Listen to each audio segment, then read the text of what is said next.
self-care is really the essence of taking care of yourself.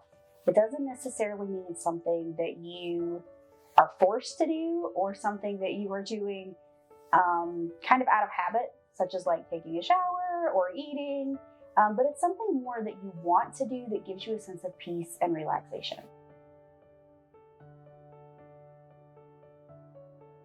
The benefits of self-care are completely overwhelming. So some of them are things like a better mindset. You're able to relax a little bit. You're able to kind of focus on things, really figure out where you want to go in your life. Other benefits of self-care are decreased blood pressure and decreased heart rate. So you're able to not feel as stressed or overwhelmed. And when you're really taking care of yourself, you're also able to be a little bit more healthy because you're doing things that really encourage you to take care of your own body.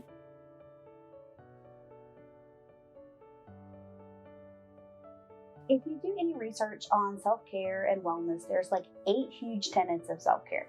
So it covers things like creativity and mind-body relaxation, financial tips, physical health, friends and family. It runs the gamut on every aspect of your life. A lot of the main things that we see, especially here on campus and in new professionals meeting, are kind of 5 main areas. So there's an area of creativity, there's one for physical needs, there's one for kind of a food or cooking type aspect where you're a little bit more creative with what you eat or taking care of your health.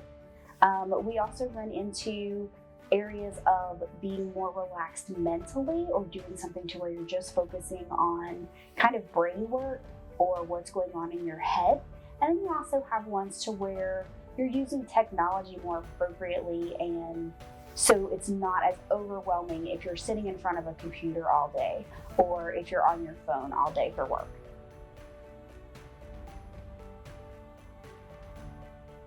So common myths that we run into is that self-care has to be expensive.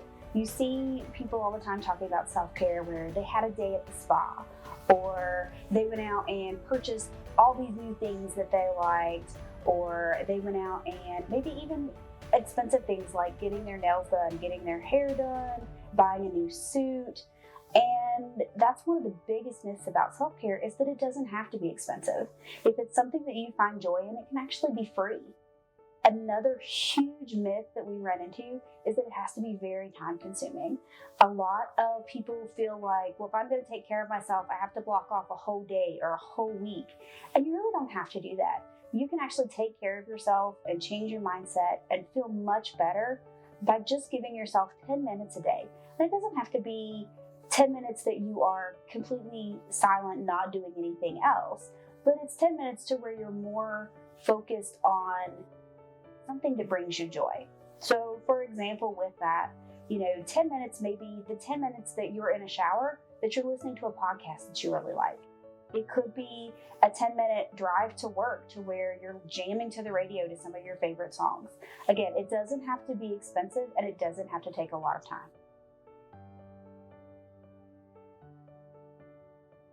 So the pandemic really kind of brought to the front of people being stressed and overwhelmed and suddenly not being able to do things that normally brought them joy.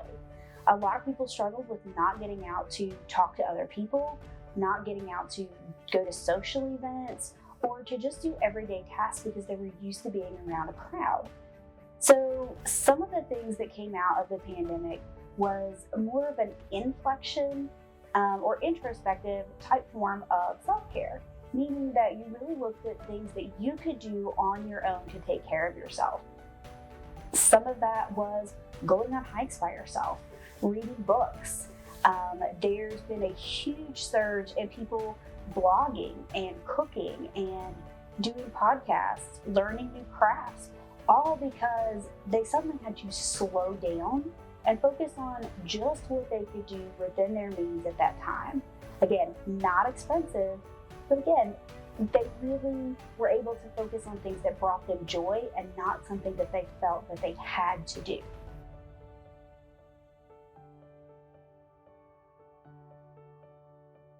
Like I said, self-care comes in a lot of different ways. It can be as simple as sitting down and coloring in a coloring book.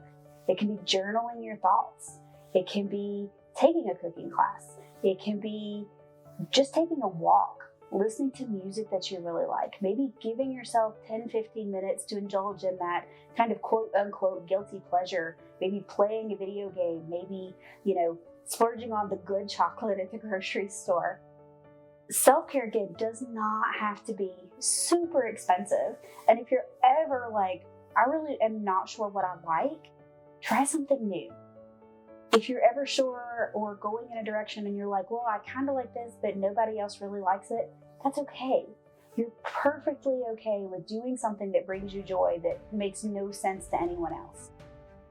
And if you ever find that you are struggling to figure out kind of what self-care that you can do, you're more than welcome to come to the Health and Wellness Center and talk to myself or one of our other clinicians, and we'd be glad to help you find ways to help you to take care of yourself.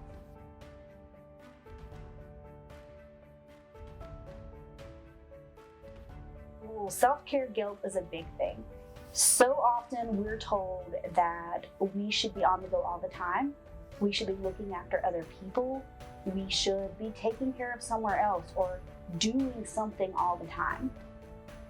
Part of self-care is letting that go and realizing that if you don't take care of yourself and slow down, that you're not going to be beneficial to anyone else. So for example, if I'm taking care of someone else but I haven't rested well, or I am really stressed out about things, I'm not going to be paying attention to, that particular child that maybe I'm taking care of, or that particular task that I'm supposed to be doing. My focus is not going to be there. So when I take time for myself, I'm not really being selfish, but I am resetting myself so that I can focus appropriately on all the other tasks and things that I have to do in life.